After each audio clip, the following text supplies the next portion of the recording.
I ens mantenim encara en l'àmbit de la política local a Vilafranca i també en l'àmbit de les exposicions. En aquest cas, una altra exposició d'Esquerra Republicana de Catalunya que s'ha inaugurat i que presenta una exposició itinerant sobre els 100 anys de la bandera estelada.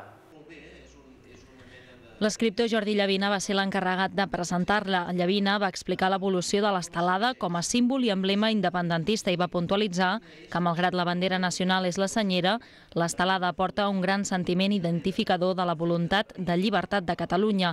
L'escriptor es va mostrar del tot convençut que l'independentisme d'esquerres superarà la crisi que pateix actualment i remuntarà. Per ser estrictes, però, se'n compleixen 103 d'anys d'estelada. Malgrat l'exposició, no ha arribat a Vilafranca fins ara.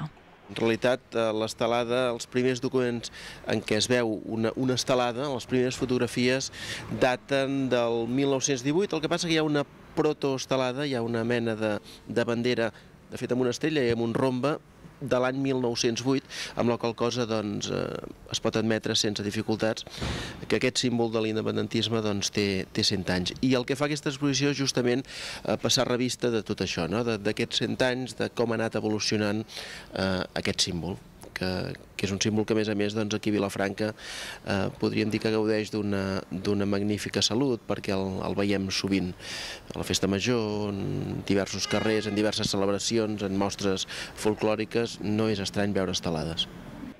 El regidor Pep Calara es va mostrar satisfet per poder inaugurar una exposició al nou local d'Esquerra Vilafranca, fet que mostra una clara voluntat d'obrir el partit a la ciutadania. Des d'Esquerra també expliquen que l'exposició s'ha escollit perquè volen seguir apostant per mantenir la tasca de conscienciació dels avantatges que suposaria la independència per la població catalana.